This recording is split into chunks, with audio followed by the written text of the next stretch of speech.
welcome to Last Cast. You've joined us for a couple of hours this afternoon down on our local canal. Got a couple of rods out, got dead bait smelt on both of those. Hoping to land a couple of fish, so stay tuned and let's see what happens.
Well, as you can see, we've moved up the canal about 100 yards now. The peg that we were initially fishing in were really bright, direct sunlight down on there. I know that's a bit different for a winter's afternoon, but that's what we're happening up there. We're really bright and we never got a touch.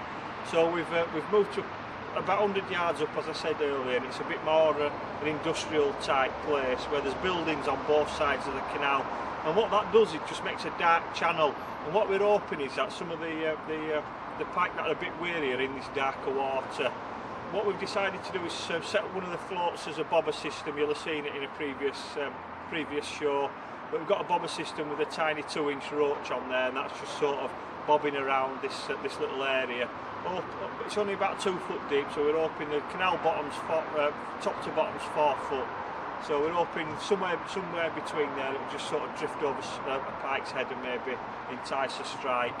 The other one's still got its smelt dead bait on there, and we've decided to cast it right up against one of the mill walls, and we've had a lot of success right up against the wall. So we're forever optimistic. There's a couple of sort of barges laid around, and as always, you've heard me talking before, don't underestimate the things that sort of lurk under barges. So we're going to try a couple of floats quite close to barges and just see how we go with there. So we'll catch you in a bit.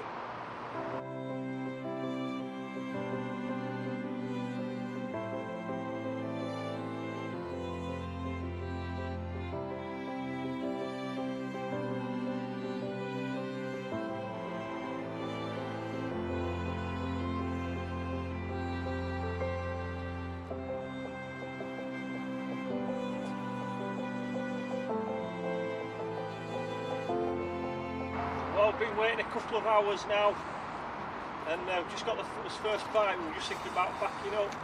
Looks like a fairly nice fish. I don't think it's a double, but it's better than going on catching nothing. Just got to try and get it in the net now.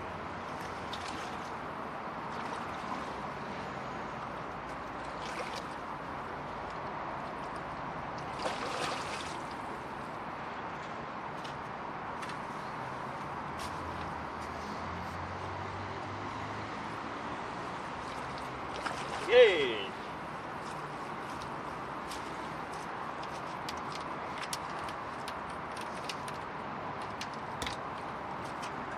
There we are, probably about 4 or 5 pounds. Right, we're just going to demonstrate now how to unhook this pike, and the cameraman's just got his fingers, as you can see, just in the gills there, keeping his fingers away from the little delicate rakers.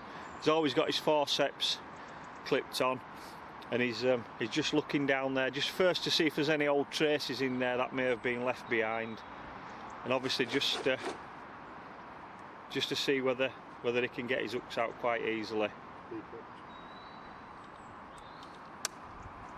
So obviously quite greedy, this pike. It didn't give us a lot of chance to strike early, but we can see the prey fish. So we're just taking us time. There's a prey fish coming out.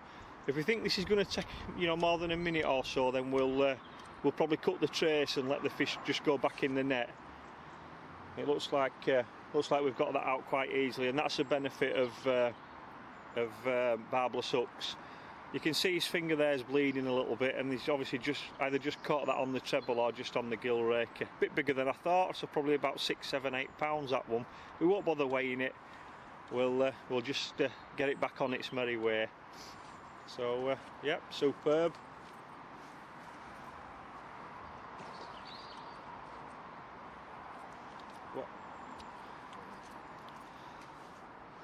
And there you go. What was that, Mr. Cameraman? Was that the hook or the gill rakers? Gill rakers, yeah. Okay, we'll get that cleaned up and patched up. But yeah, that's how you unhook a pike. You'll see me next time doing it.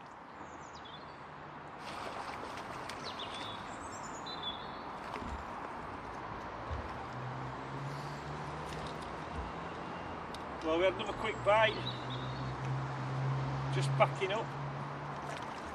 We've got a little jack pike.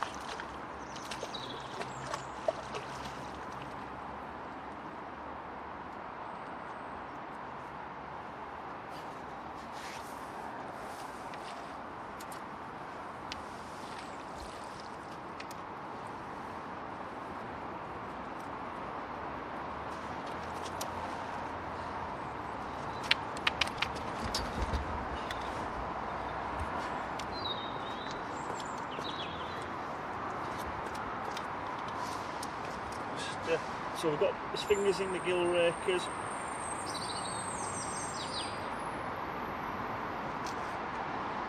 We're just hooked in the side, single hook. As easy as that. We're just going to bob him back in.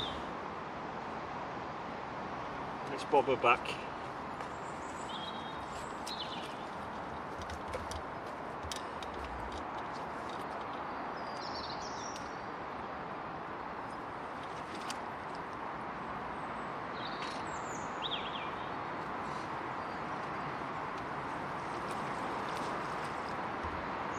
And she's gone to the bottom sulking.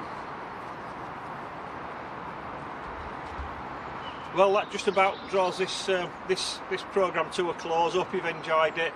It's always nice to go on with a fish, better than a big fat blank, that's for sure. Really nice pike. Just felt as dead bait smelt, just as we said we were using.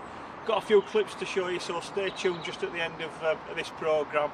And we're just about to wrap it up now, and we may be off for a session up at Wycombe Lakes again near Scarborough. Hopefully we can get a real big girl on the bank to show you up there. And that just about wraps it up. Until next time, we'll catch you later on Last Cast.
Welcome to Last Cast.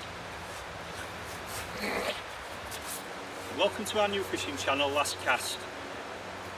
Throughout the series, welcome to Last Cast. Today we're going to be talking about pike preservation. And now we'll just take a look at some of the tools that we use out in the field. Okay. So we hope to catch you in the next instalment of... No we don't, that's your word. Next episode. So we hope to catch you in the next episode of Last Catch. Is there ever a last catch? Who knows? As you're fishing on the canal, it's a really good idea not to bypass some of these kind of swims, because they're great habitat for pike sitting under the boats. They'll just sit there nice and quiet in the shadows. Come fast, cheers. Share the fun. Who the kidding? For fishing. Then what you want is your who's that, Richard? Amanda. Well, fishing's not so good, but at least we've got a bit of company, someone to talk to. As you can see, not much happening. We've been here 4 hours now and we've not had a sniff, and that's pike fishing.